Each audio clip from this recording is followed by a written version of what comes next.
Muy buenas noches, bienvenidas, bienvenidos a CNN Prime en una jornada histórica porque ha sido electo el Papa finalmente en un cónclave bastante más rápido de lo que algunos preveían. León XIV es el nombre que ha elegido Robert Prevost, cardenal, y el primer Papa norteamericano, un Papa además nacionalizado peruano. Algunos dicen un Papa en la línea, con diferencias, pero en la línea del fallecido Papa Francisco. Es parte de lo que vamos a reflexionar y a conversar, porque aquí comienza CNN Prime.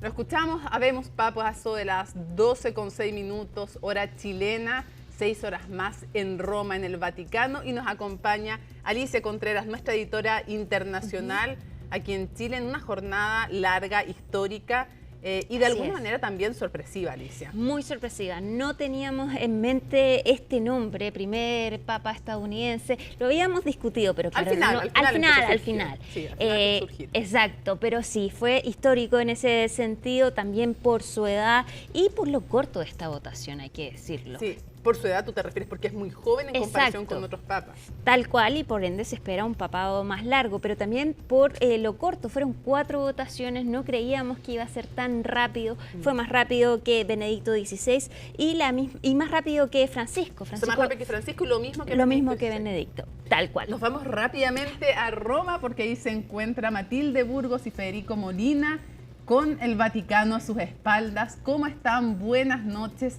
¿Cómo podrían resumir esta jornada? Un carrusel de emociones.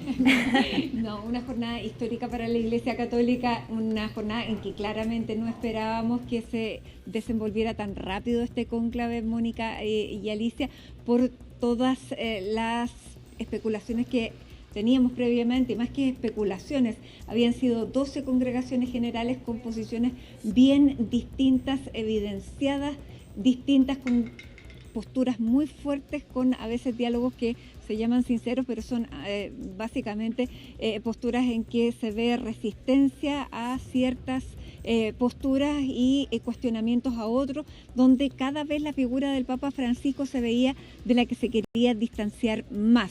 Por lo tanto, llamó mucho la atención que se eligiera un Papa que se le ve cercano a Francisco, un Papa además con pasaporte estadounidense, que hasta el momento había sido el freno más grande que habían tenido los cardenales de América, ser precisamente de ese país por efectivamente el poder que tiene, pero las características que ustedes mencionaban de este Papa, de tener una familia que viene de Europa, de haber sido destinado como misionero en Perú, donde ha vivido más de la mitad de su vida, eso le dan condiciones distintas. Y si bien es un continuador en la línea de Francisco en algunos temas, en otros no tanto. Hola, ¿qué tal? ¿Cómo están? Buenas noches. Saludarlo a Mónica, también a Alicia. Precisamente fueron necesarias tan solo 4 votaciones para que los 133 cardenales electores del Colegio Cardenalicio finalmente eligieran al nuevo sumo pontífice de la Iglesia Católica. Y es quizás un mensaje el que quisieron entregar durante esta jornada, de que lo mismo que se fue conversando un poco durante las congregaciones generales, la necesidad de tener una iglesia unida frente a los tiempos difíciles que vive el mundo en general. Y finalmente fue el nombre de Robert Prevost quien finalmente generó el consenso. Es una persona hija de inmigrantes, su madre cocinera, su padre católico, quien estudió matemáticas, vivió toda su infancia y su juventud en Estados Unidos, luego en una misión por parte hasta Perú, en donde vive prácticamente la mitad de su vida, en donde adquiere incluso la nacionalidad en el norte de Perú, donde se establece, y luego ya viaja hasta aquí, hasta Europa, para poder seguir desempeñándose en diferentes funciones.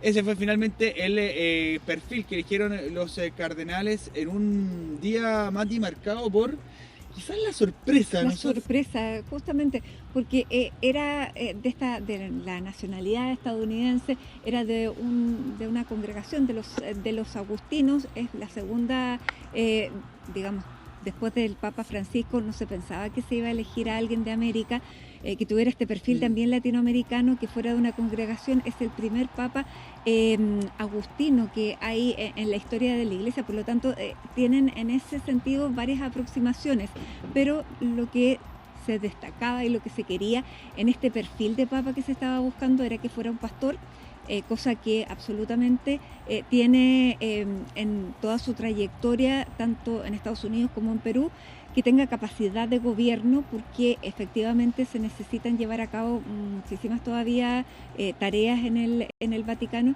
que pueda además ser una persona que llama al diálogo y que en un momento en que se plantea, el mismo Papa Francisco lo planteó, que se estaba viviendo una tercera guerra mundial diseminada, él se ha presentado ante la Plaza de San Pedro después de la Habemus Papa como que la paz esté con ustedes. Y esa es también una señal por el nombre que elige. Él elige el nombre de León, uno de los nombres más usados en la historia de la Iglesia Católica, y que tiene dos referentes. Uno, León Magnus, que fue el que terminó con la matanza de Atila y los hunos, y el otro es de León XIII, conocido por esta Rerum Novarum.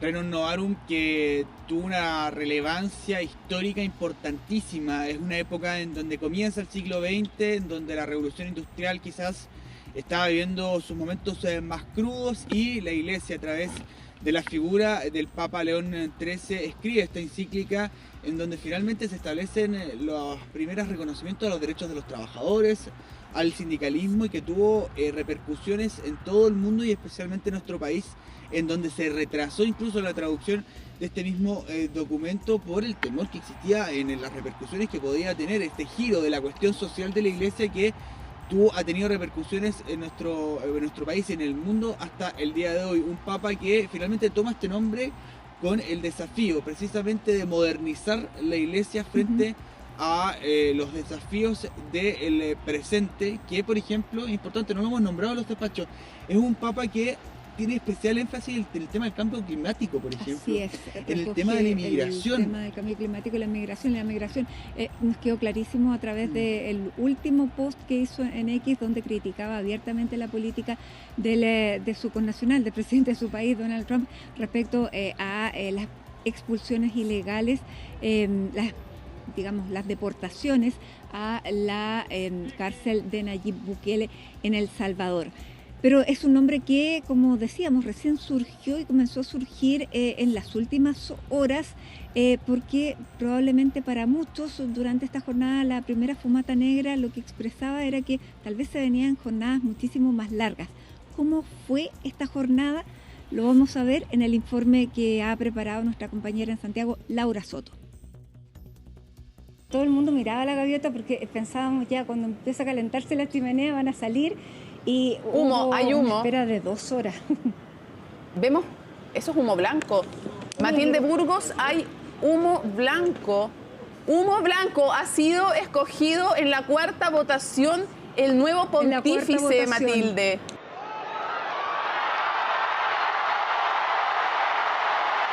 Era el momento que todos esperaban.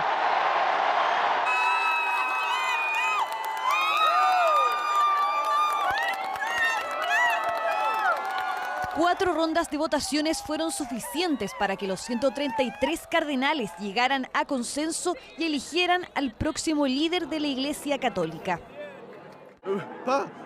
La fumée est blanche, on va voir le pape. Là, je suis devant le Vatican, on a attendu, on va voir le pape. Bianca, il Papa, viva il Papa. Come si sente? Senza parole, senza voce, felice.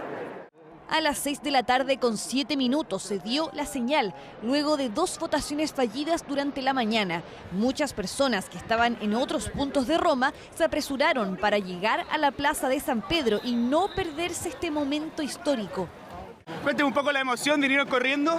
Sí, estábamos en el museo, nos enteramos que había fumata blanca y corrimos lo más rápido posible y ojalá que podamos entrar a la plaza.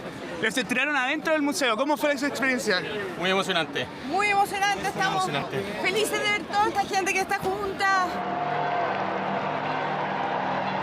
La emoción abundaba y todavía más cuando una hora después se dio a conocer la identidad del pontífice número 267.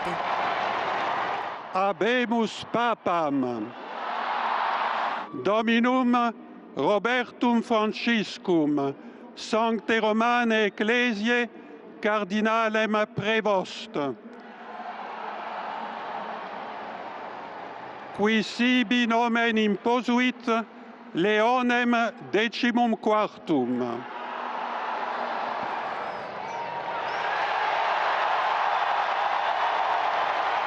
Robert Francis Prevost, de 69 años, miembro de la Orden de San Agustín, se convierte en el primer papa estadounidense, considerado un líder experimentado, cercano a Francisco. Desde ahora se le conocerá como León XIV. La pace sia con tutti voi. Ancora conserviamo nei nostri orecchi quella voce debole ma sempre coraggiosa di Papa Francesco che benediva a Roma. Grazie a Papa Francesco. Dobbiamo cercare insieme come essere una chiesa missionaria, una chiesa che costruisce i ponti, il dialogo, sempre aperta a ricevere, come questa piazza con le braccia aperte, a tutti coloro che hanno bisogno della nostra carità, la nostra presenza, el diálogo, el amor. En 2015 recibió la nacionalidad peruana, país donde vivió y trabajó durante varias décadas, especialmente en la ciudad norteña de Chiclayo, de la cual fue obispo por más de 7 años. Y si me permiten también una palabra, un saludo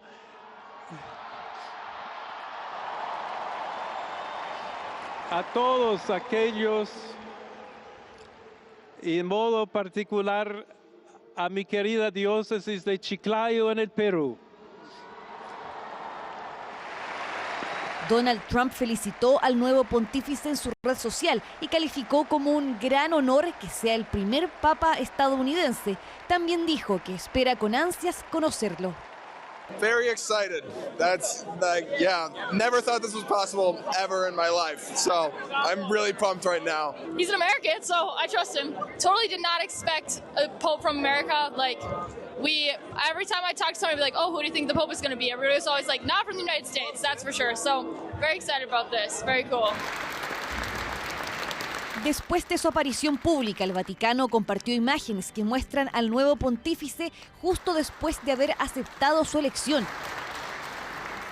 León XIV retomó el uso de la vestimenta tradicional papal. Sin embargo, no se le ve con los clásicos zapatos rojos, sino negros, como Francisco. Y en su mano izquierda, un reloj digital, la conjugación de lo clásico y lo moderno, que evoca una iglesia dividida en volver a las tradiciones o continuar la senda progresista de Jorge Bergoglio. Matilde, Federico, obviamente que aquí hay muchas cosas que tienen que ver con la propia Iglesia Católica, con la espiritualidad, pero también con la política y la política internacional en un mundo azotado por distintos conflictos. Es un papa norteamericano, pero es bueno advertir a quienes se van incorporando a nuestra sintonía que no es el cardenal por el cual apostaba Donald Trump, uno mucho más conservador de Nueva York. Entonces, claro, es norteamericano, pero no es de la línea que Trump esperaba. Lo saludó, pero queremos contarles que también Joe Biden, que es católico, efectivamente también lo dijo en la red de Twitter, hay papa, que Dios bendiga al Papa León XIV de Illinois. Dice además que él y su esposa le desean felicidades y éxito, obviamente, en su papado. Entonces también va a ser interesante ver la posición que tiene sobre temas como Gaza, Ucrania y otros, y este enfrentamiento de alguna manera diplomático, a lo menos, porque es un jefe de Estado también, Matilde, Federico, con Donald Trump. Bueno, sin duda, Mónica, es un cardenal norteamericano con pasaporte estadounidense, pero lo que también hemos visto era de todos los cardenales norteamericanos, el menos norteamericano. que se convierte en papa, y el cardenal Dolan de Nueva York, que le había sido nombrado por el presidente Donald Trump, más bien es un kingmaker, como un contribuyó también desde el otro lado, desde la negociación, eventualmente a reunir los 89 votos que se requerían para que él fuera electo sumo pontífice. Y va a ser muy importante porque lo que se refleja en este nombre de León, y lo decíamos, en relación también, un León XII fue efectivamente el que luchó contra la matanza de Atila, y efectivamente él llega en un tiempo donde se están produciendo muchas matanzas, donde hay una corriente en Estados Unidos que tiene el 20% de su población católica que no está, no el 20%, pero que hay mucha gente que no está de acuerdo con las políticas del propio presidente de Estados Unidos. Él se ha demostrado también crítico a través de esta cuenta de X, que a propósito, aprovecho de contarte que desapareció ya de la red social, porque también había tenido un intercambio de palabras con el vicepresidente J.D. Vance, que sí es católico, pero bueno, es de una línea que es distinta, y probablemente también eso pesó porque efectivamente va a tener un contrapeso Donald Trump en esta figura, que es de su misma nacionalidad. Dentro de los saludos también estaba el saludo del expresidente Barack Obama junto a su esposa Michelle, que además son de Chicago, y que efectivamente lo saludaban y lo recordaban como un pastor también en la iglesia de Chicago. Por lo tanto, se da una mezcla bastante especial, y tal vez es un poco apresurado ver si efectivamente es un sucesor, más bien es cercano a la línea de Francisco, pero luego todos toman su propia aproximación. De hecho, lo decía Laura en su reporte, él tomó las vestimentas tradicionales, él no sale vestido solamente con la sotana blanca como el Papa Francisco, sino que adopta la moqueta, que es la misma que utilizó el cardenal Ratzinger y el cardenal Wojtyła cuando fueron electos papas. No sabemos si va a vivir en el Palacio Apostólico, todavía hay muchas cosas que se tienen que ir desarrollando y que probablemente vamos a empezar a conocer el día de mañana. Mañana tiene esta primera misa, vamos a conocer su homilía en esta misa que va a realizar en la Capilla Sixtina junto a los demás cardenales que lo eligieron. El domingo va a celebrar aquí la misa en la plaza. Durante esta jornada supimos que fue a saludar a todas las personas que estaban trabajando con él antiguamente, que estaban quedándose. Vivía aquí en los departamentos del Santo Oficio, dentro de lo que es la Ciudad del Vaticano. Por lo tanto, de a poco vamos a ir conociendo cómo se va a ir desenvolviendo y cómo se van a ir desarrollando, Federico, esta forma en que vamos a conocer a este nuevo Papa. Claro, vamos a tener ya mañana el primer día con el Papa León XIV, ya conociendo un poco lo que podrá ser su estilo. Son los pequeños símbolos durante esta jornada que nos demuestran en parte lo que puede hacer su periodo, principalmente por esta primera bendición que hizo un llamado a construir puentes desde la Iglesia Católica, a hacer un aporte en estos tiempos turbulentos que existen en el momento en el mundo, pero también ser una iglesia unida, ser una iglesia que camina junta, ser una iglesia que tenga ese aporte de poder lograr solucionar o quizás tener una voz importante dentro de los diferentes conflictos que existen en el mundo. Un pastor, pero también con mucho componente de gestión, principalmente por el trabajo que había hecho con el cardenal Parolin en el último tiempo. Conoce la jerarquía de el Vaticano, y eso quizás algunos de los aspectos que se pudieron haber conjugado para poder elegirlo a él. Pero ojo, esto mismo que tú decías, la cuenta de Twitter que él tenía activa, habían comentarios sobre las políticas de inmigración, por ejemplo, de mismo Donald Trump y de Nayib Bukele. Hay diferentes posturas sobre el cambio climático, por ejemplo, que pueden encontrar su punto de encuentro, o su punto de conflicto, más bien dicho, con un Donald Trump que hay que recordar que hace poco tiempo, hace una semana atrás, estaba sentado precisamente en nuestras espaldas y estaba generando ciertas como situaciones incómodas. Bueno, y hace menos de una semana apareció en la cuenta de la Casa Blanca vestido como papa, cosa que fue rechazada por toda precisamente la Conferencia Episcopal de Estados Unidos. Vamos a conocer también más detalles de lo que van a ser sus lineamientos, porque tal como el Papa Francisco, Mónica y Alicia, el próximo 12 de mayo, su primera audiencia pública y su primera reunión va a ser con los periodistas en el aula Pablo VI dentro de el Estado Vaticano. Así que ahí probablemente podamos conocer un poco más de la línea que viene, conocer un poco más de lo que pasó también en la Capilla Sixtina. Conocimos eso durante esa misma reunión que tuvo el Papa Francisco con los que estuvimos cubriendo el cónclave. Por lo tanto, ahí él contaba, por ejemplo, lo que le había dicho el cardenal Humes. Vamos a ver si conocemos alguno que otro detalle de este Papa, que fíjate, es tenista. Y además aquí, bueno, cuando viene acá, es hincha de la Roma. Es una de las cosas que pudimos conocer ya en los últimos reporteos, en el último gusto.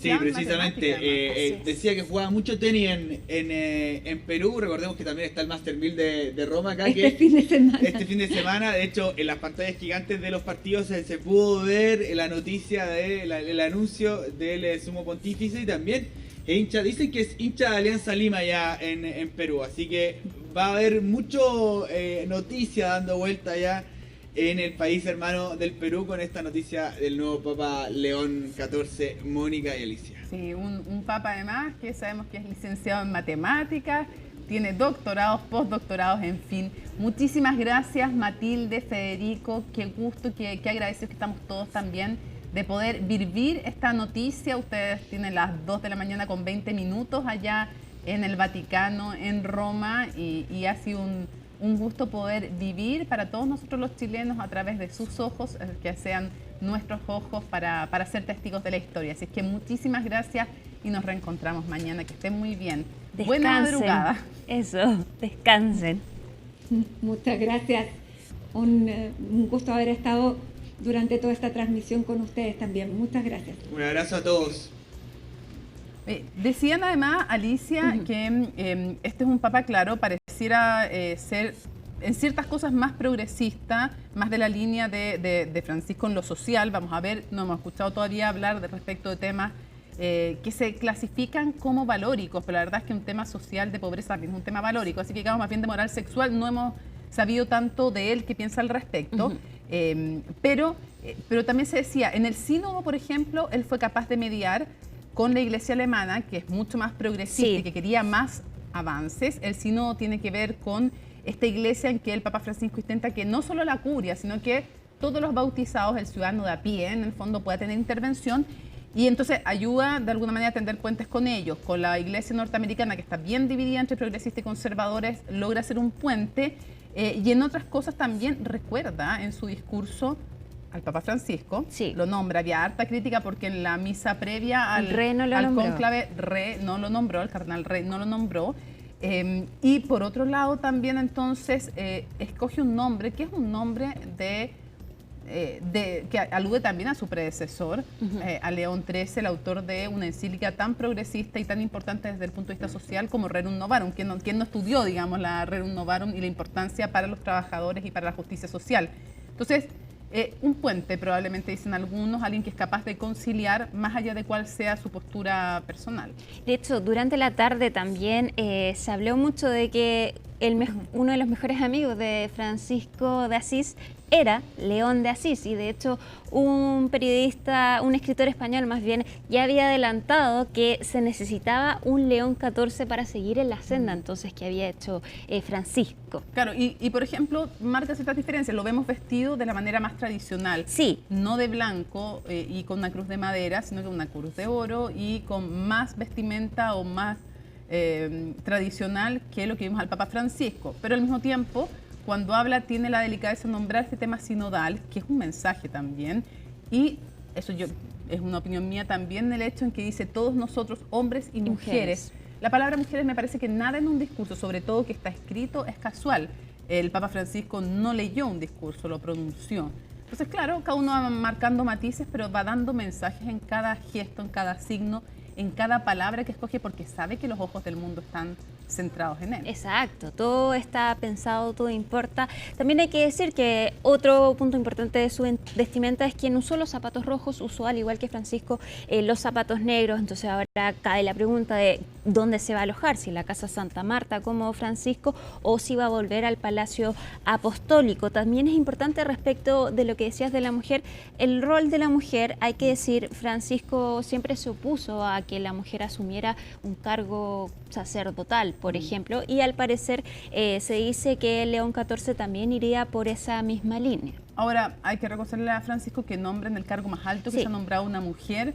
Entonces también eso en un dicasterio, por lo tanto tenía a cardenales bajo su dirección. O sea, eso también es interesante y al final, de nuevo, vamos a escuchar algunas palabras u opiniones, algún adelanto de esta entrevista, pero Paula Escobar conversó con Javier Cercas, autor español, que escribió este libro, El loco de Dios en el fin del mundo, que es buenísimo, buenísimo. Va a estar el domingo esta entrevista en las pantallas de CNN Chile. Hoy día vamos a tener un pequeño adelanto. Y es interesante lo que decía Javier Cercas. Yo me quedo con esa frase, que es una frase de Montaigne, de un filósofo, que dice, hay tantas diferencias entre uno mismo, la persona que uno es, como entre uno mismo y el resto de las personas. O sea, no se puede, es muy complejo, todas las personas somos muy complejos como para tratar de encasillarlas en una sola definición. Sí, es cierto, es cierto. Tiene muchos matices el Papa Francisco, y yo creo que el nuevo Papa León XIV vamos a ir aprendiendo también luces, sombras y temas complejos que va a tener al frente. También el tema de los abusos sexuales en la iglesia peruana, y específicamente los sodalicios, y una de las denuncias cuando él estaba ahí en la conferencia episcopal peruana, va a ser temas que obviamente que van a salir y van a estar sobre la mesa. Mónica, tengo harto material para mostrarte. Primero tenemos las imágenes que publica el Vaticano en el momento en que él es elegido como papa de la Iglesia Católica, pero se reúne entonces con el resto de los cardenales. Es la imagen que tenemos a continuación de esta. Claro, esto es cuando sale a saludar en el balcón en la Basílica de San Pedro, pero hay otra imagen después. Esta toma yo la encuentro muy impresionante. Y muy bonita también. Y lo que encuentro significativo es que se cierra atrás y queda él con la multitud que lo aclama. No olvidemos para nada, él pide la nacionalidad peruana, obispo también de Chicago, donde nació, a Chiclayo. Uno de las resúmenes de la vida de el nuevo Papa, el Papa número 267, y ahí da cuenta en el fondo. Ese es el momento que tú te referías, ¿no? Exactamente, ahí es la primera aparición como Papa de la Iglesia Católica. Esto es después de que votaron por él, después de que él acepta, le preguntan si acepta, y después de que se va a vestir a la Sala de las Lágrimas. Exacto, pero antes de salir al balcón. Estas son imágenes entonces que libera el Vaticano, y ahí está en un momento de oración en solitario. Y después de esto entonces sale a hablar con todas las personas, saluda a todos los cardenales. Ahí entre medio debería estar también Fernando Chomalí. Después todos los cardenales entonces salen, y él también aprovecha de saludar a los trabajadores, que es también lo que nos adelantaba Mati en su móvil. También, por supuesto, rápidamente después de que fue escogido Papa, Donald Trump habló en su red social donde dijo que tenía muchas ganas de conocer al nuevo Papa estadounidense, pero después de esto se le pregunta por él, y esto fue lo que responde. To have the Pope from the United States of America, that's a great honor. That's a great honor. I'm watching and they said he's from America. I said, that's great. No hay que olvidar que el viernes pasado él publicó esta foto donde sale vestido como Papa. La Casa Blanca publica esta foto que, por supuesto, indignó a la Iglesia Católica. Oye, y hacer un punto, mientras lo vemos nuevamente la imagen en la Capilla Sixtina, sabemos por historia que las relaciones entre quien es electo Papa y su país de origen no son siempre fluidas o fáciles. Lo vimos en el caso del Papa Francisco, que tuvo una relación como arzobispo compleja con el kirchnerismo, después con Milei también. Recordemos que antes de ser presidente tuvo palabras durísimas, lo insultó muy fuerte al que después se convirtió en papa. Y no tuvo una relación con ninguno de los dos lados políticos. Se le decía un papa peronista y toda una discusión que es interesante leer de ella respecto al Papa Francisco, pero porque el peronismo además tú puedes encontrar desde izquierda a derecha, así que decir peronista es bastante amplio, ¿no? Pero con Milei tampoco tuvo una relación. Después como que se reconcilian, lo recibe, pero no fue fácil esa relación y ahora no sabemos tampoco cómo va a ser esta. Bueno, Francisco nunca volvió a Argentina después de ser escogido papa. Quien también rápidamente se refirió a esta elección fue la presidenta de Perú, Dina Boluarte, porque hubo celebración en Perú. Decían, hay un papa casi peruano, dijeron algunos, después dijeron, es peruano por la nacionalidad que obtuvo en 2015. Escuchemos lo que dijo Dina Boluarte. Este hito marca no solo la primera vez que un estadounidense ascienda al trono de San Pedro, sino también la primera ocasión en que un peruano con más de 20 años de servicio en nuestra tierra lidera a la Iglesia Católica como sumo pontífice. En nombre del gobierno y del pueblo del Perú, expresamos nuestra inmensa alegría y enviamos nuestro saludo y un abrazo fraterno a su santidad, León XIV. Bueno, y también están saliendo registros de la juventud de Robert Prevost y se encontró también una foto del anuario cuando él estuvo en la Universidad de Villanova, Robert F. Prevost. Ahí está sale estudiando matemática. Así es. Este es del anuario de 1977, entonces que se da a conocer esta foto. 22 años tenía ahí.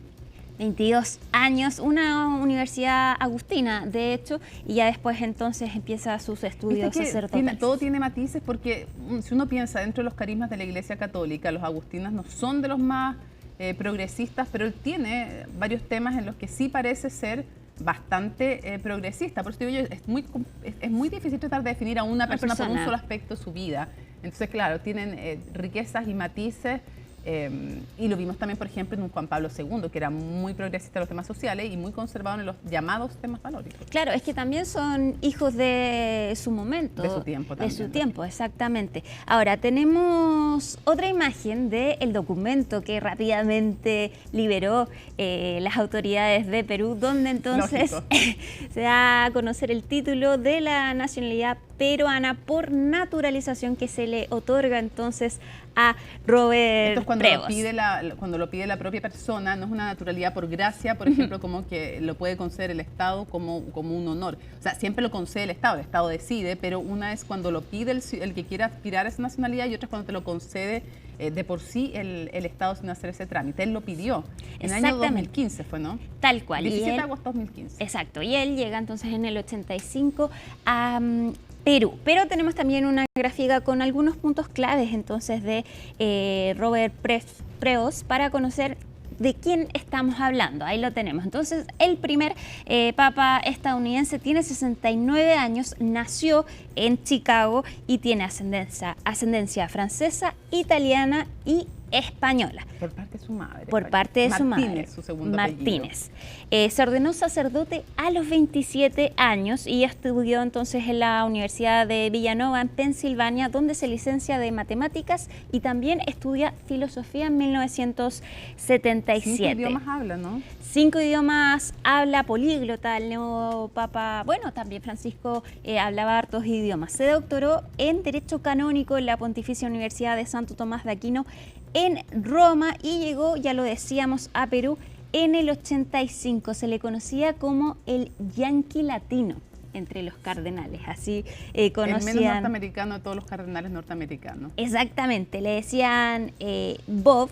Se dice que es entonces un hombre discreto, reservado y desde 2023 es fue prefecto del dicasterio de los obispos y por eso se dice que por una parte tenía una relación cercana con Francisco y que también estaba al tanto de los nuevos nombramientos de los cardenales y por ende también conocía entonces a los integrantes de este cónclave, 133 cardenales electores, entonces que finalmente eligen a Robert Prevost como nuevo Papa León número 14, porque entonces toma el nombre de León número 13. Claro. Exactamente, pero ¿quién es León XIV y qué dicen los peruanos? Tenemos un informe de Macarena Román. Veamos.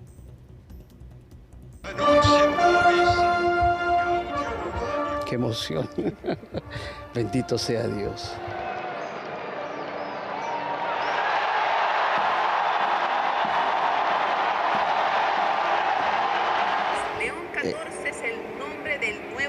Una gran emoción, señorita, y qué gracias nos estén acompañando en este momento. Robert Francis Prevost, este discreto cardenal agustino.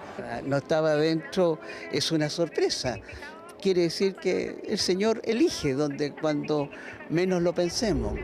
Y a través de 133 cardenales eligió al primer papa estadounidense en la historia de la Iglesia Católica y al segundo proveniente de continente americano. Tiene un alma, un doble alma, por un lado norteamericano, pero también tiene nacionalidad peruana, de haber trabajado muchos años en Perú, unas misiones en Perú. Claro, porque Francis Robert Prevost Martínez nació el 14 de septiembre de 1955 en Chicago, Estados Unidos, pero llegó a Perú en 1985 como misionero agustino, pasando por diferentes cargos al interior de la iglesia. Y se me permiten también una palabra, un saludo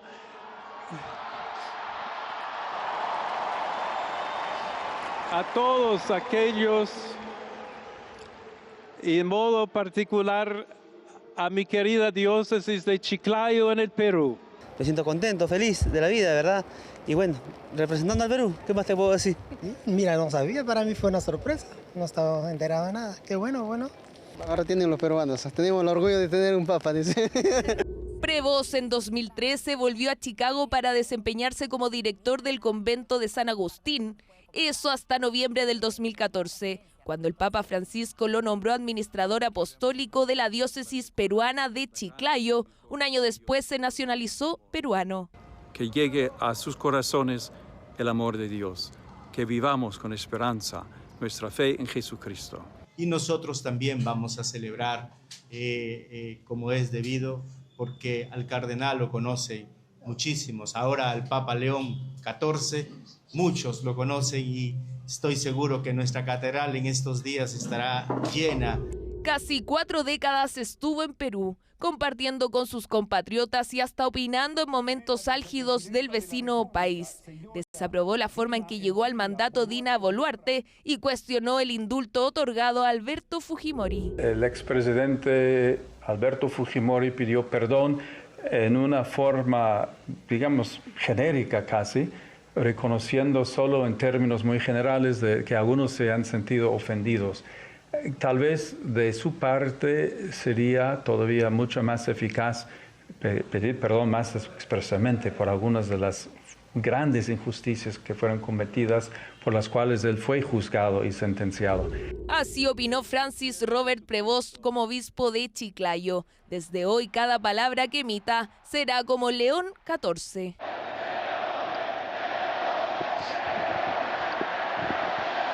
Y la elección del nombre de León XIV no deja de ser significativa porque el Papa León XIII, por allá por 1891, publica la encíclica Rerum Novarum, que es la primera encíclica social de la Iglesia acerca de las nuevas cosas.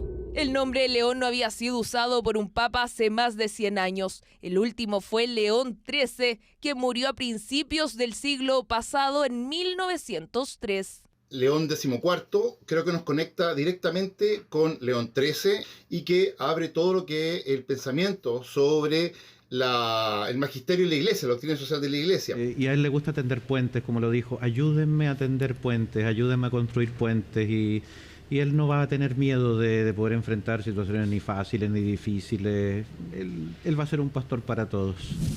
Pasadas las 19 horas en el Estado Vaticano, Prevost, o conocido por algunos en Roma como el Yanqui Latino, fue anunciado como el nuevo pontífice de la Iglesia Católica, siendo el primero de la diócesis agustina en ocupar el puesto que dejó hace algunos días un cercano para él, el Papa Francisco. Ya, Mónica, ¿y qué hay que tener ojo mañana entonces? Sí. Es la primera misa del Papa León XIV en la Capilla Sixtina, donde van todos los cardenales electores. Y el domingo va a ser el primer rezo del Ángelus, entonces, frente a la plaza de San Pedro, donde va a ser entonces la primera gran actividad con ya la mayor parte de gente del nuevo Papa León XIV.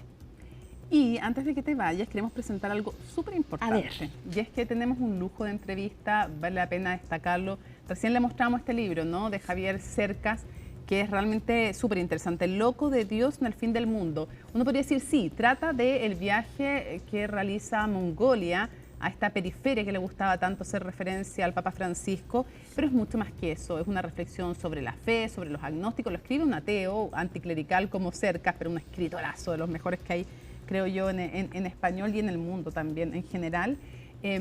Y Paula Escobar tuvo la oportunidad justo hoy día, después de que se había conocido la elección del nuevo Papa, de conversar con él. La entrevista va a ser exhibida como siempre en Influyentes el domingo en CNN Chile, después va a estar disponible en nuestros sitios web, en todas nuestras redes sociales, pero queremos darles un pequeño adelanto de lo que fue esta conversación con el gran escritor Javier Cercas. ¿Te parece que este Papa nuevo, León XIV, podrá lograrlo? No sé si podrá lograrlo, pero desde luego yo creo que le han elegido para eso, ni más ni menos.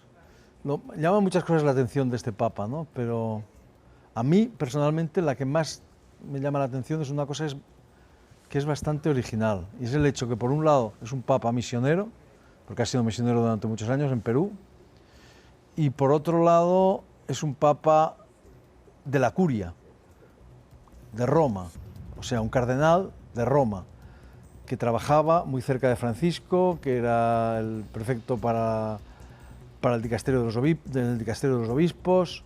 O sea, este equilibrio es muy original y no es fácil, ¿eh? Es decir, por un lado la periferia, él estuvo muchos años en el Perú, él nació en Estados Unidos, pero también es peruano también, claro, y vivió 20 años en Perú. Claro, y ahí desarrolló lo más importante quizá de su carrera, pero por otro lado estaba en el centro. Claro. Y tenía un cargo muy importante desde el cual controlaba los nombramientos de los obispos, conocía bien a los obispos de todo el mundo, etcétera, etcétera. Esa combinación es curiosa. Y luego, claro, puede que no haya sido conocido a nivel mundial o que no haya sido de los primeros papábiles nombrados, surge solo al final, empieza como a aparecer en las listas de posibles papábiles, pero no era desconocido para nada al interior de la Iglesia. Efectivamente hay cardenales incluso, obispos también, que no tienen mucha relación unos con otros, los más nuevos, que vienen desde la periferia, pero él, al estar en el dicasterio que se encarga del nombramiento de los obispos, era alguien que conocían y era conocido en general por la Iglesia mundial. No era un nombre que tuviera que presentarse recién en este cónclave. Tal cual. Y bueno, ya lo hemos dicho, 69 años, estadounidense y peruano. Sí, el primero en la historia de Norteamérica y el segundo... americano. El segundo latinoamericano. Y segundo latinoamericano. Sí, se acabó. El segundo... Se repite, aunque no se creía que posible. Alicia Contreras, nuestra editora internacional, muchísimas gracias por todo tu trabajo en estas largas jornadas. Que estés bien, Mónica. Muchas gracias. Vamos a seguir avanzando porque queremos seguir reflexionando, aprendiendo y entendiendo, porque es el líder de la Iglesia Católica, sí, pero es también un jefe de Estado del Estado Vaticano y es sin duda el Papa, el papado, una figura muy influyente, más en los tiempos que corren con un país enfrentando guerras, división, temas económicos, en fin, y después de papas que han tenido sellos bien marcados. Vamos a conversar de eso con Ana María Llévenes, doctora en Ciencias Sociales de la Pontificia Universidad Gregoriana de Roma. Muchísimas gracias por estar con nosotros. Mónica, muchas gracias por la invitación. Penquista además. Exactamente, eso es lo más relevante de todo el currículum, ¿cierto? Ya. Exactamente. Ana María, primero, ¿cuál fue tu impresión al escuchar el nombre? Yo voy a desclasificar porque probablemente tú por humildad no lo vas a hacer, pero tú lo habías puesto dentro de los que a ti te parecían como papábiles. Entonces, con ese contexto, quisiera preguntarte, ¿Qué pensaste? ¿Qué fue lo primero que pensaste cuando escuchaste el nombre? A ver, creo que fue un nombre seleccionado con pinza por el Espíritu Santo, pero también por el proceso que hace la propia Iglesia. ¿Ya?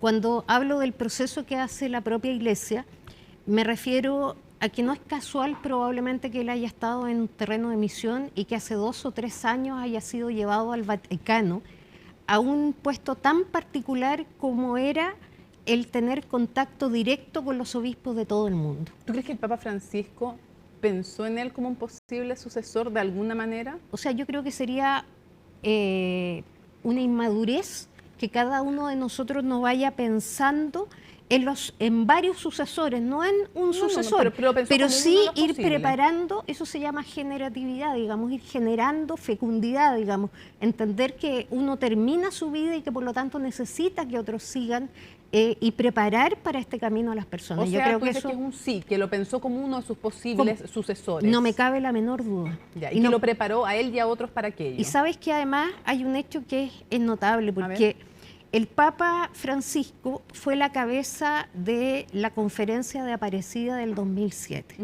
Esta conferencia de Aparecida fue la experiencia sinodal, yo creo, más importante que ha habido en el mundo en el último tiempo y que hace que América Latina rompa sus fronteras, los distintos países de América Latina, y pasen a ser un episcopado latinoamericano tremendamente fuerte. En este episcopado, digamos, en esta experiencia de Aparecida, el Papa Francisco cumple un rol de liderazgo, pero este nuevo Papa estaba presente. Por lo tanto, hay una continuidad que no es solo tiene que ver con la cercanía geográfica al continente, sino que tiene que ver con un acervo desde el punto de vista espiritual de Aparecida. No olvidemos que él reza a la Virgen María hoy día, es su oración, digamos, más fuerte, y que lo plantea en ese minuto, digamos, y yo creo que no ha habido otro fenómeno tan fuerte como Aparecida a nivel eclesial. Es bueno traducir para quienes no son católicos o son católicos y no tienen la cercanía con la práctica o con la terminología. El Papa Francisco impulsa el sínodo, que es un proceso que permite la participación de todos en la Iglesia, no solo de la curia, sino que yo le digo para traducirlo, del ciudadano de a pie, pero básicamente es de todos los bautizados, a todos los que son parte de la Iglesia, que pueden participar, no es necesario tener un cargo encumbrado, algo que generaba muchas alabanzas, pero también mucha resistencia en ciertos sectores de la curia. Quisiera preguntarte en términos incluso más humanos, ¿qué cosas crees que jugaron a favor de el Papa, ahora ya lo llamamos León XIV, pero de Prevost? ¿Qué jugó cuando no era Papa todavía? ¿Qué cosas jugaron a favor y qué cosas le dificultaban la llegada al papado? A ver, yo creo que las definiciones se hicieron previas y se hicieron durante el cónclave. Durante el cónclave hubo 2 elementos bien centrales: el tema de la unidad de la Iglesia. Preservar la unidad de la Iglesia. La unidad de la Iglesia. Y en las congregaciones generales se trabajó ese tema muy fuertemente. Y segundo, una Iglesia que tenga la capacidad de enfrentar los retos actuales que tiene el mundo, acompañar estos retos actuales, evangelizar. ¿Y qué cosas en su biografía hacían que concordara con estos desafíos? Yo creo que la formación, él creció en Boston, una ciudad que es multicultural, yo diría más que un papa norteamericano o peruano, un papa que mundial, digamos, que tiene esta multicultural, la formación que él tiene, pero además esta opción que él hace de ir a la misión, ¿cierto? Y hacerlo en un país como Perú. Donde conoce la religiosidad popular, etc. Pero él además tiene un doctorado en Derecho Canónico y su especialidad está en Derecho Canónico y está en Patrística, es decir, en volver a los fundamentos de los padres de la Iglesia. ¿Ya? Sí, claro. Pero además, en todo este tema del Derecho Canónico, no como normativo, sino como un ayudar a crear una cultura distinta, es decir, ayuda a solidificar algo que Francisco abre muchas puertas, pero llega este momento en que decante, madure y vaya tomando forma dentro de una institucionalidad. Entonces entiendo que el tema de tener estos acervos distintos, mamá española, papá italiano, habiendo vivido en Perú, pero nacido en Estados Unidos, que no era fácil, los Estados Unidos no era necesariamente algo que le jugara a favor. No, yo creo que le jugó totalmente en contra. Yo creo que eso fue uno de los elementos que eventualmente pudo haber hecho que cierto sector italiano, para evitar cierta prensa, para evitar politizar extremadamente esto. Claro, porque teniendo a Donald Trump de presidente son cosas que se consideran también por dentro supuesto. del discernimiento, si esto va a crear mucho roce o no. O sea, no le favorecía, porque mucha gente puede decir, y nos decían en redes sociales, oye, pero el ser norteamericano, obvio que favorece. No, no en este caso. A ver, Mónica, yo creo que algo que tú decías antes que yo entrara a este estudio, o sea, cuando estaba esperando entrar a esta entrevista, tú decías muy bien, o sea, las cosas no son blanco y negro, tienen matices. Y el discernimiento es porque precisamente la vida humana no es matemática. La vida humana tiene estos matices, tiene estos pros, en contra, y este discernimiento es un discernimiento común que se hizo en corto tiempo. Sí, eso te voy a preguntar después sobre la rapidez, pero antes un par de cosas. Dentro de los contras, también algunos pueden no entenderlo, pero la juventud no siempre es un elemento para los papados que se considere como algo a favor. Bueno, yo creo que... él es joven para ser papa. Él es joven. Desde como 69 años. Es joven para ser papa. Es joven para ser papa, pero hoy día hay una... Pero tampoco es un jovencito, digamos. no Recordemos que hay un años, cardenal de 40 y tantos años, digamos. No tiene 40 años. Yo creo que tiene al tener 69, también es de una edad similar al resto de los cardenales que van a tener que participar en muchas actividades y de muchos obispos que son más jóvenes hoy día. Y lo otro, probablemente una de las cosas que va a ser bien compleja y que ya se conversaba antes, cuando empezó a aparecer su nombre, es el tema de los escándalos por abusos sexuales en Perú. En Perú hay más de una situación. Está el tema de los sodalicios, pero está también el tema de algunas denuncias que llegaron cuando él era obispo, era parte de la conferencia episcopal. Entonces, evidentemente que ese fue otro también de los temas que le jugaba en contra. Algunos dicen son justificadas las acusaciones en su contra, otros dicen son interesadas y otros dicen, mira, en verdad encubrió, otros dicen, no, en verdad no fue todo lo fuerte que debiera haber sido en acoger las denuncias, pero era un tema. A ver, yo creo que nosotros como iglesia tuvimos que enfrentar un tema que era extremadamente complejo. A mí me tocó vivirlo desde dentro, conocer el dolor que esto produjo, esta temática, donde ha habido... Tú le cuentas a quienes no te conocen, que cuentes lo que te tocó a ti hacer, en el caso chileno. A ver, a mí me tocó venir a Chile, yo vivía en Roma, trabajar esta temática muy cercana a los obispos, conocer sus dolores, su angustia, el no saber muchas veces cómo enfrentar las cosas, a veces por temor, ¿sí? por cómo enfrenta esto. Y después en algún momento también acompañar a gente, a Jordi Bertomeu, Monseñor Bertomeu, estar con el Papa conversando estos temas. Papa que tuvo que pedir perdón, él dijo, yo me equivoqué sí, y harto. Sí. O sea, yo creo que este es un proceso que se ha vivido y no me cabe la menor duda que este nuevo Papa va a intentar reparar y sobre todo va a intentar consolidar un cambio cultural interno al interior de la Iglesia que se ha llevado a cabo con mucho dolor, que se ha llevado a cabo con mucha fragilidad humana, pero que se ha llevado a cabo con mucha gracia de Dios. Quisiera preguntarte la rapidez de este cónclave, porque, a ver, para poner contexto, en los últimos 80 años las elecciones de los papas han ido entre 4 a 11 votaciones. En 1508 solamente es la única vez en la historia que se ha elegido el Papa en una votación, pero aparte de eso no hay más, digamos. Y si nos vamos a los últimos 80 años, entre 4 y 11 votaciones. Por lo tanto, esta elección, al igual que la de Benedicto XVI, está en el rango más rápido de los últimos 80 años, estamos hablando. Sí, claro, también nos podríamos ir a casos donde duró 3 años un conclave, que ya estamos en otro extremo.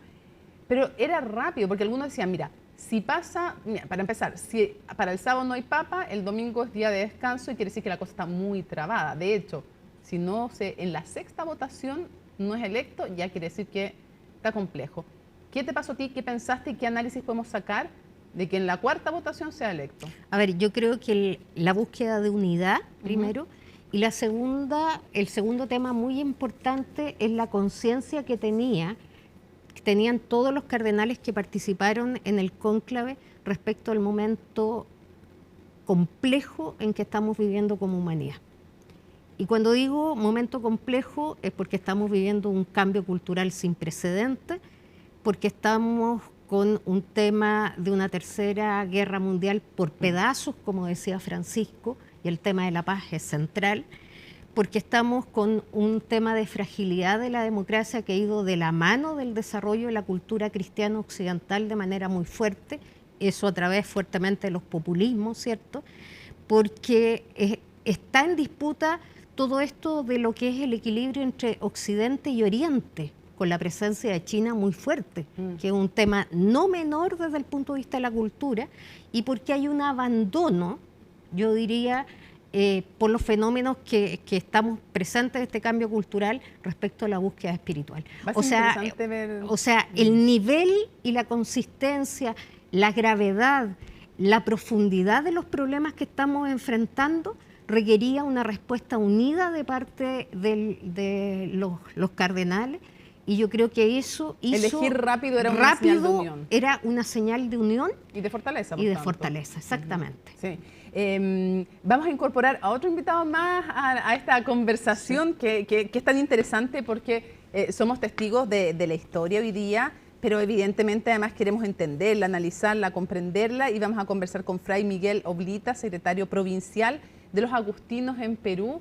Queremos agradecerle que nos acompañe. Primero, bienvenido a esta transmisión especial, a este CNN Prime especial de CNN Chile, y preguntarle cómo recibió esta noticia y si usted tuvo oportunidad también de conversar con otros agustinos y si usted tuvo oportunidad de conocer también en algún momento al actual Papa. Buenas noches, Mónica. Sí, bueno, la noticia la recibí, yo trabajo en un colegio San Agustín de Lima, aquí en Perú, y la recibimos con todos los chicos, un colegio con alrededor de 2000 estudiantes, entonces había mucha euforia, mucha expectativa por quién iba a ser el nuevo Papa, y al escuchar ya el Robertus Franciscus, conociendo a Monseñor Robert Prevost, bueno, actual León XIV, pues intuimos que era él, ¿no? Y fue muy emocionante poder verlo con los chicos en el colegio y también con la comunidad, una experiencia única, realmente. Si tuve la oportunidad de conocerlo, efectivamente sí, lo conocí allá por el 2010, yo recién entraba a la formación aquí con los agustinos, y él era el superior general de la orden, y cada 4 años tenemos una reunión muy importante que se llama el capítulo provincial, y él había venido a presidir esta reunión, y tuve la oportunidad de conocerlo. Fue una experiencia que la recuerdo claramente. Cuento una anécdota muy pequeña. A ver. A él le gustaba compartir las comidas, no solamente con los superiores, sino con nosotros también, que éramos los seminaristas, los que estábamos en formación. Entonces un día se sentaba un almuerzo con unos frailes, otra comida, a lo mejor la cena con los que estábamos en formación. Y cuando me tocó estar en su mesa, recuerdo que sacó una tarjetita muy pequeña y tenía una oración en árabe, idioma que me sorprendió, me llamó mucho la atención. Y él contaba un poco su experiencia como superior general, tener que visitar los 5 continentes, como superior de los agustinos. La orden está en todos los continentes. Y tenía esa mirada amplia, no solo de la iglesia, sino de la humanidad, ¿no? Poder acoger distintas culturas, creo que enriquece a una persona, y cuando uno se acercaba a conversar con él, lo podía percibir. Yo de hecho, esto fue hace ya 15 años y lo recuerdo claramente. Quisiera, si usted tuviera que describir el carácter del nuevo Papa, ¿qué es lo que usted pudo percibir? ¿Cómo podría describirlo? Yo lo describiría como un hombre con mucha cercanía, en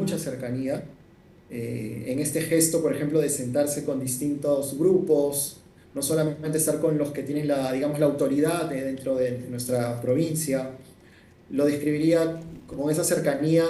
Mi hermano, que también es sacerdote agustino, vive en Chiclayo, y Monseñor Robert lo ordenó sacerdote, y somos 2 hijos y los 2 sacerdotes, y al final de la misa, por ejemplo, tuvo un gesto muy bonito con mis papás, de agradecerles por entregar a sus 2 hijos a la iglesia, a la orden de San Agustín, y los hizo pasar adelante. Estos gestos de cercanía creo que los tiene. Su hermano también es agustino.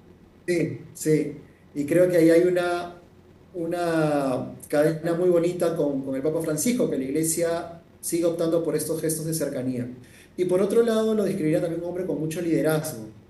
He podido gozarlo en algunas reuniones en donde como comunidad teníamos que discernir algunos temas de cara a abrir una nueva misión, y le pedimos a él, con la experiencia que tenía como general y ya como obispo de Chiclayo, que nos acompañe y pueda liderar estas reuniones, buscando consenso, buscando el diálogo, y su liderazgo era claro, notorio. Yo he aprendido también en esas reuniones que hemos tenido con él cómo generar estos puentes que él mismo ha dicho en esta primera presentación que ha tenido, ¿no? Creo que el liderazgo, cercanía, fundamentales en su personalidad. Es alguien como de, bueno, de humor, de echar bromas también, en ese sentido como uno lo vio muy emocionado y muy sonriente también cuando se asoma a la Plaza San Pedro. No sé cómo lo vio usted en las cosas más cotidianas, más humanas. Sí, muy abierto también a las bromas, a compartir la fraternidad. Los agustinos, nuestro carisma, la esencia de nuestra espiritualidad como agustinos es la fraternidad, la comunión, generar comunión. Por eso cuando él habla de la paz, con lo que empieza, cuando él habla de tender puentes, es algo que caracteriza a la espiritualidad agustina. San Agustín fue un hombre de la comunión. Yo en los momentos que he compartido con él tampoco lo he visto con esa iniciativa de hacer muchas bromas, la verdad, ¿no? Pero sí con esa apertura de acoger a los hermanos y de involucrarse cuando habían bromas o habían momentos también de distensión. Claro que sí que participaba en ellos sin ningún problema, sin ningún problema. Y usted como que de alguna manera se adelantó a la pregunta que le iba a hacer. Aparte de la fraternidad, ¿qué más caracteriza al carisma para quienes no sean católicos, no tengan cercanía con estos temas? Cuando decimos carisma, ¿qué es lo que define, qué es lo que caracteriza de alguna manera a la orden agustina? Así como a los franciscanos, los dominicos, los jesuitas tienen sus carismas. De hecho, llamó la atención que nuevamente el elegido fuera miembro de una congregación. Eso también es una sorpresa para muchos. El anterior papa jesuita, el primer jesuita que llega a ser pontífice. Y preguntarle a usted, ¿qué caracteriza aparte de la fraternidad a los agustinos? Sí. Nuestra espiritualidad, evidentemente, se basa en la enseñanza y en el patrimonio de San Agustín. Les decía que San Agustín se caracteriza por la comunión, generar unidad, tender puentes. Es lo que tuvo él que hacer en su ministerio, Agustín. Y algo que también es muy importante en San Agustín es tener una mirada integradora. Agustín se caracteriza por integrar fe y razón. El esfuerzo, la voluntad, pero también la gracia y el auxilio de Dios. Esta mirada integradora de la persona, esta mirada integradora de la iglesia, este deseo de generar paz, finalmente, no como ausencia de guerra, sino como armonía.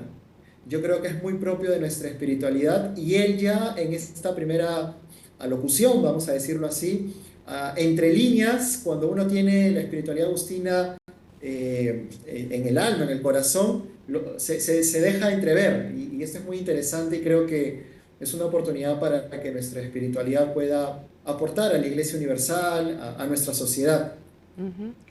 Le cuento que estamos justamente en el estudio, estábamos en conversación antes y nos sigue acompañando Ana María Llévenes, que es doctora en Ciencias Sociales de la Pontificia Universidad Gregoriana de Roma. Y quería, Ana María, invitarte también en este diálogo, si tú tienes alguna pregunta también para Fray Miguel Oblitas, que es secretario provincial de los agustinos en Perú. Sí, Fray, lo primero es felicitarlo, y también yo creo que no es irrelevante, al contrario, lo que tú señalabas, que corresponda a una persona que pertenece a una congregación. Y eso significa porque tiene un soporte desde el punto de vista espiritual, afectivo, muy grande. ¿Cómo se han preparado ustedes o cómo se van a preparar ustedes como congregación, de la misma manera que lo hicieron los jesuitas con Francisco, para abordar este tremendo desafío para el carisma de ustedes y para ustedes como familia religiosa? Sí. El Padre General ha enviado ya un primer saludo a toda la orden. Ha sido un primer saludo de felicitación al Papa, un agradecimiento y creo que es una oportunidad para nosotros como agustinos, en primer lugar, como renovación, renovarnos. Y nos sentimos implicados, vinculados a ser signo de comunión en donde estamos. Esta expresión, ser signo de comunión, signo de unidad, es muy característico, muy propio de nuestra espiritualidad, y disponernos siempre a lo que el Papa nos llame. Esto también es muy propio de la espiritualidad agustiniana. A nosotros, es un detalle curioso, no nos fundó San Agustín, aun cuando somos agustinos. A nosotros nos fundó la Iglesia. El Papa es quien nos funda a nosotros, y eso nos vincula muchísimo con el sucesor de Pedro. Y estamos muy abiertos, muy dispuestos a lo que ahora León XIV pues, nos pueda pedir como orden, siempre al servicio de la Iglesia. Sí, antes de cerrar, obviamente, ¿qué le desearía usted al Papa? Pero antes hay un tema que habíamos dejado en el tintero y que es importante preguntárselo a un peruano. Hemos hablado mucho de las luces del nuevo Papa, pero también de las dificultades, de los temas más complejos que van a estar sobre la mesa. Y yo quisiera preguntarle a usted, desde Perú, ¿cómo se vivió también, cómo vivieron ustedes el tema de los escándalos por abusos sexuales de los sodalicios? Es otro carisma, es otro momento, pero evidentemente usted fue testigo de las acusaciones que también recibió el actual Papa. Algunos lo acusaban de encubrir directamente, otros no de encubrir, pero de no ser lo suficientemente firme en el tema de los abusos sexuales. Recuerdo una frase de él en una de las pocas entrevistas que encontramos que decía que el silencio no era una opción, ni era la solución. Pero más allá de eso, ¿cuán duro golpeó a Perú? En Chile sabemos los propios casos que tuvimos y los vivimos muy fuertemente. Pero quiero preguntarle cómo lo vivió el país, no solo la Iglesia Católica, esas denuncias y cómo cree que va a ser también enfrentado por el Papa. Porque va a ser un tema que va a estar en la mesa, ¿no? Es como el elefante en la habitación, no hay que hacer como que no estuviera, está. Y siempre corresponde, obviamente, preguntarlo, analizarlo. ¿Cómo lo vivió Perú en su momento para que la gente que nos está viendo entienda la relevancia que tuvo y cómo cree que lo va a enfrentar el Papa? Sí. Con respecto al caso del sodalicio, efectivamente fue una realidad que impactó mucho a la Iglesia y también a la sociedad peruana. Yo creo que de un modo especial aquí en Lima, donde el sodalicio tenía mucha fuerza, mucha influencia aquí en la capital. Sin embargo, ya conocíamos toda la misión que el Papa Francisco ha desplegado, ¿verdad?, en estos casos de abuso. Y creo que a pesar del dolor también de muchas personas que perseveran y también el dolor evidentemente de las personas víctimas de estos casos, creo que el país reaccionó bastante bien. Yo creo que ha sido una respuesta saludable por parte de la Iglesia, y también el país acogió con mucha docilidad y mucha alegría, porque se sentía que se hacía justicia por el caso del sodalicio. Con respecto a aquellas denuncias de encubrimiento que recibió el Papa siendo obispo de Chiclayo, pues gracias a Dios hay procesos, se han hecho procesos. Y estos procesos que el Papa mismo siguió, pues demuestran que ha habido un nivel de transparencia óptimo, suficiente, para que él pueda seguir, por ejemplo, en el ministerio, para que, si bien hubo un momento en que estas noticias fueron muy fuertes, creo que luego los procesos que él siguió demostraron que no había ningún inconveniente en que él pueda seguir su ministerio y con la transparencia que también el Papa Francisco pide a todos nosotros. Y cierro con la pregunta, un regalo que le haría, no tiene por qué ser material, ¿qué le desearía al Papa? ¿Qué le desearía yo al Papa? Sí. Yo le desearía que pueda ser signo de comunión para la Iglesia. Creo que la Iglesia necesita mucha unidad. Hay fracturas a propósito de estos casos de abuso que no solo en Perú o en Chile, sino a nivel mundial. Sí. Y también hay otros elementos que han dividido a la Iglesia, la han fracturado muchísimo, la han polarizado. Yo le pediría que pueda ser signo de comunión, y voy a pedir mucho por él para que pueda ser como lo es su ministerio. El ministerio petrino quiere confirmarnos en la fe y ser signo de unidad para toda la Iglesia. Fray Miguel Oblita, secretario provincial de los agustinos en Perú, queremos agradecerle mucho, obviamente felicitarlo, Y agradecerle mucho que nos haya acompañado desde Perú a esta hora. Imaginamos que es una larga jornada, así que muchísimas gracias. Muchas gracias, Mónica, muchas gracias por la invitación y unidos en la oración. Que tengan muy buenas noches. Buenas noches. Mónica, sí. Si te pudiera agregar algo como para cerrar el tema de los abusos sexuales, que yo creo que es bien importante. Yo he conversado con personas que están en el centro de este trabajo en estas últimas horas, en el Vaticano. En el Vaticano, ya. Y el actual Papa, cuando era obispo y cardenal, desde el Vaticano apoyó este proceso que se llevó a cabo en Perú con el tema de los sodalicios. Y eso es tremendamente importante porque de alguna manera hay un aprendizaje en relación a lo que pasó en los otros países.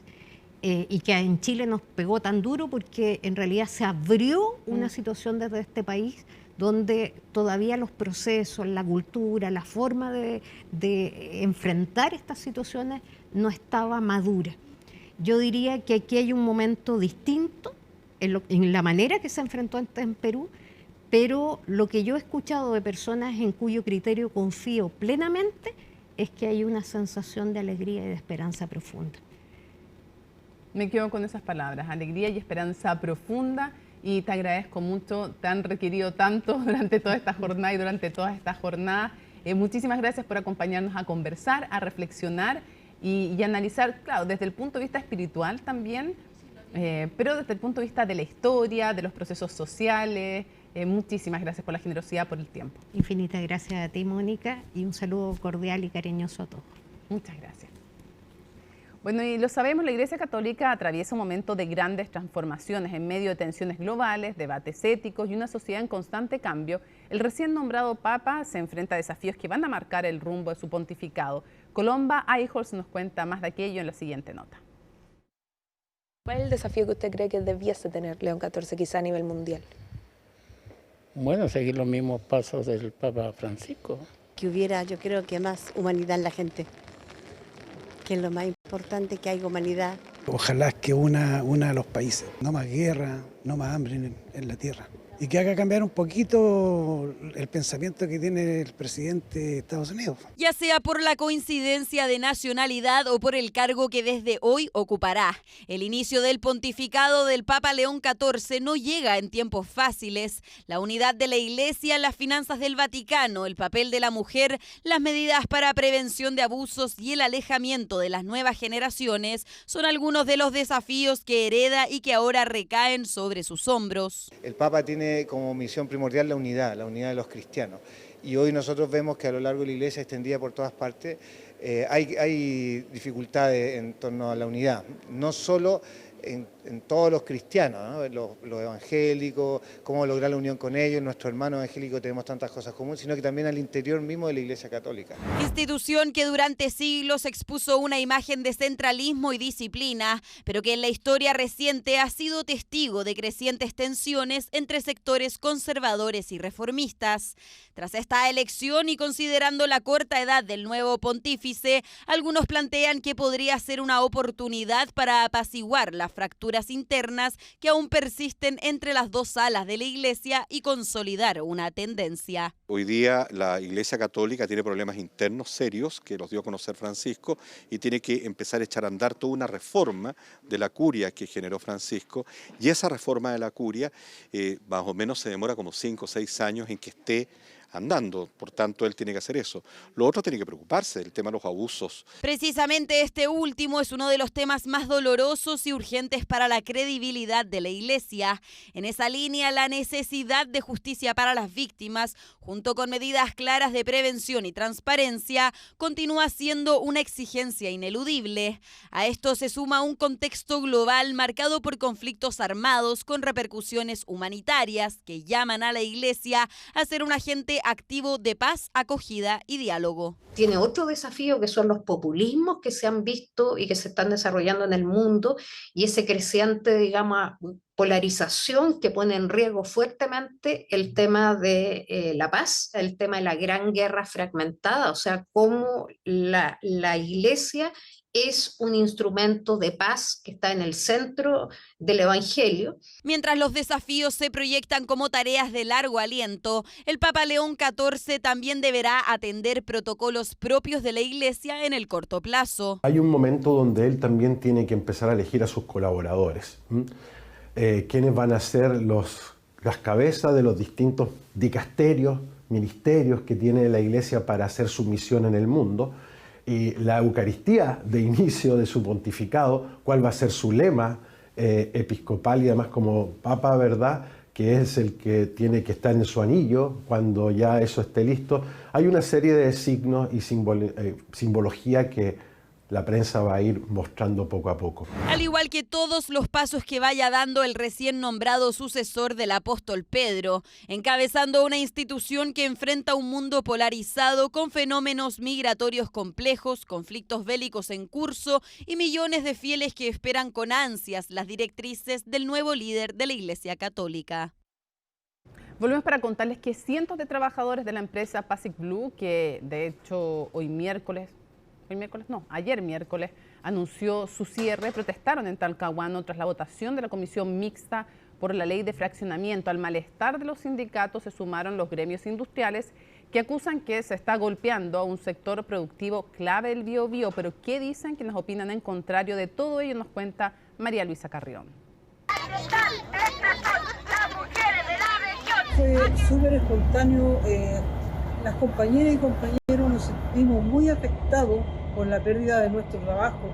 En el testimonio de Luisa se resume el sentir de cientos de trabajadores que se manifestaron en la rotonda Biobío, afuera de la empresa Pacific Blue en Talcahuano. Aquí están, estos son los pesqueros de la región. Es que el despertar de este jueves fue muy ingrato. Tras la votación de la comisión mixta por la ley de fraccionamiento pesquero, la empresa Pacific Blue informó el cierre de sus operaciones productivas. Por medio de este comunicado señalaron que la menor captura de merluza que habrá para los industriales hace inviable las operaciones y deberán cerrar el primer día de 2026. Es muy triste, muy grave, estamos muy preocupados, descorazonados. Lamentablemente no vemos otro camino que cuando termine este año y entre en vigor el nuevo fraccionamiento aprobado, el 2026, la empresa va a tener que cerrar. Nosotros como Ejecutivo vamos a seguir haciendo el mismo esfuerzo de siempre, que es tratar de llegar a un acuerdo que permita que se desarrolle el sector artesanal y que por supuesto continúe también el sector industrial, y la industria sabe que tenemos toda la disposición del gobierno, pero esta ha sido principalmente una votación de los parlamentarios. Este es un nuevo terremoto social y este es el regalo que le están dando a las mujeres de Talcahuano en el Día de la Madre desde el Congreso.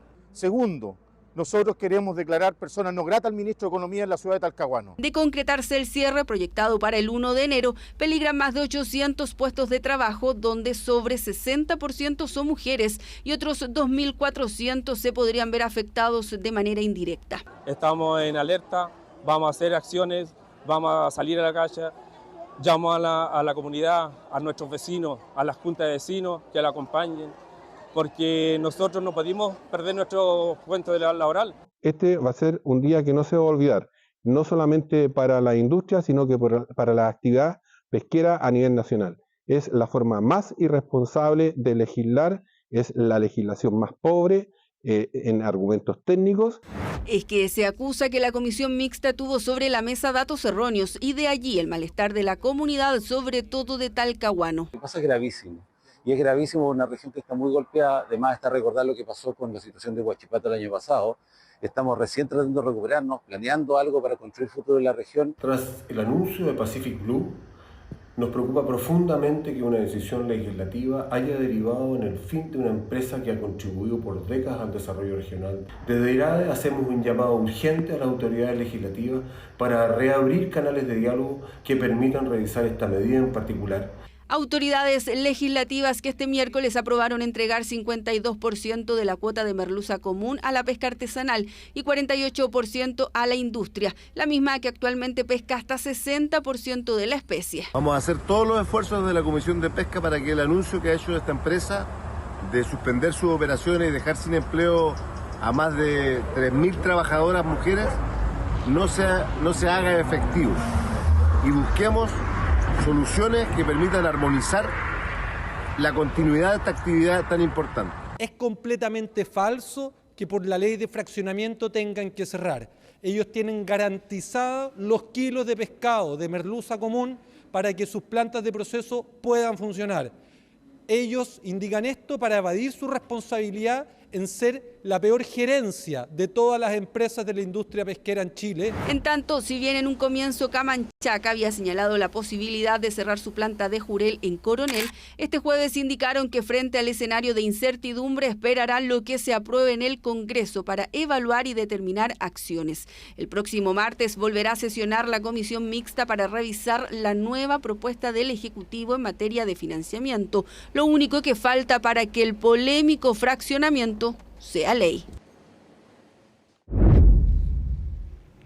Bueno, este es un tema muy preocupante porque a raíz de un informe que entrega la Unidad de Análisis Financiero, fue publicado que a los créditos a quien corresponde en el diario La Tercera, un aumento, pero escuchen bien, en 17.000 reportes de operaciones sospechosas de lavado de activos o de financiamiento del terrorismo. 17.000 entre el 2023 y el 2024. De esos, cerca de 1.300 fueron considerados por la Unidad de Análisis Financiero como serios, o sea, posibles de que concretaran efectivamente un lavado de activo para corrupción, lavado de activo para trata de personas, lavado de activo para drogas, para crimen organizado o financiamiento del terrorismo. Esto es un aumento del 300% en un año.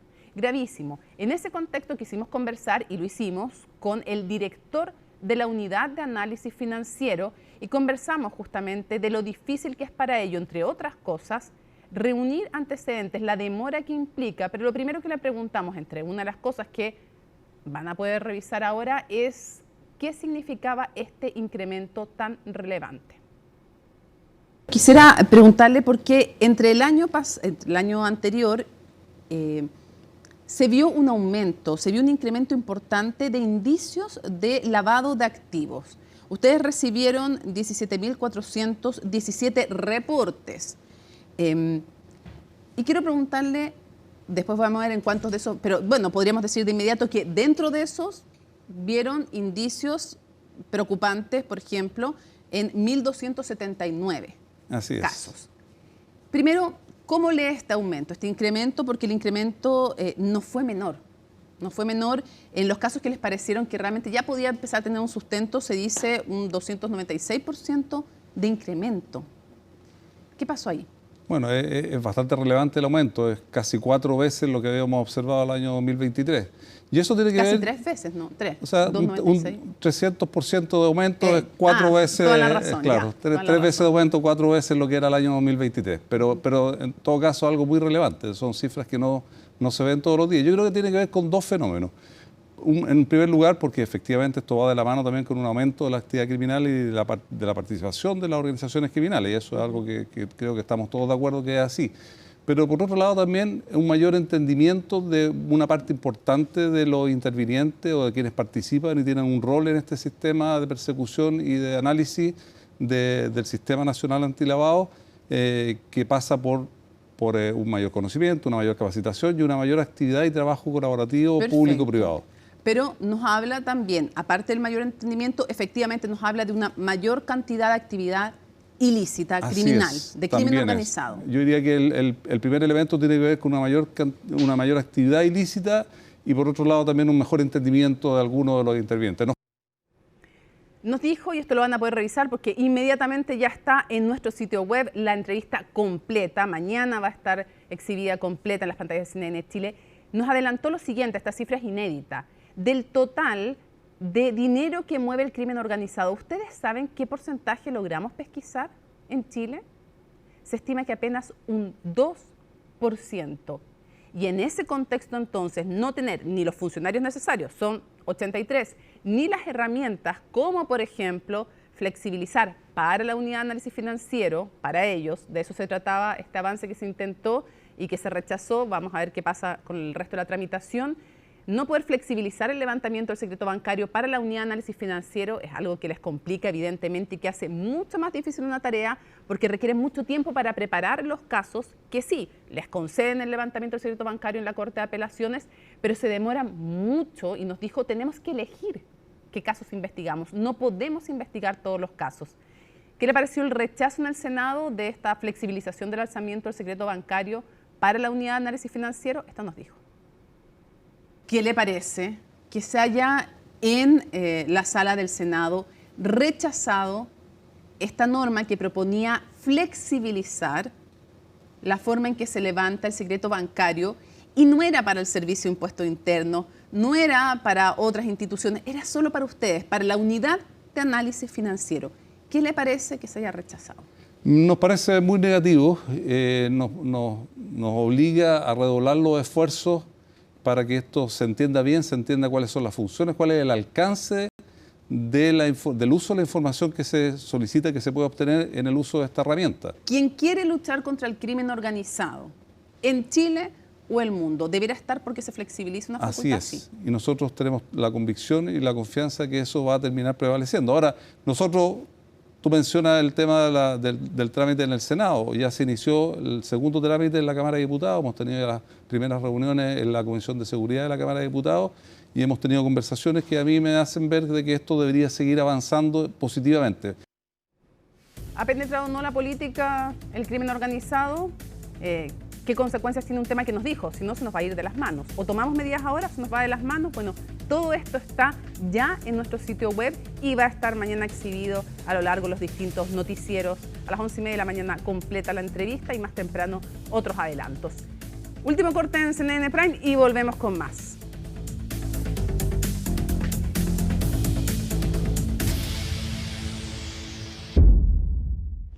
Termina este CNN Prime especial en el día en que ha sido electo el Papa León XIV, pero por supuesto hoy es día de Aquí se debate, así que terminado CNN Prime, los invitamos a debatir, conversar y analizar la contingencia. Están bien apasionados, lo preveo por los invitados que tenemos, así es que no se lo pierdan. Jueves 8 de mayo, así estuvo nuestro país y el mundo. Somos CNN Chile, buenas noches.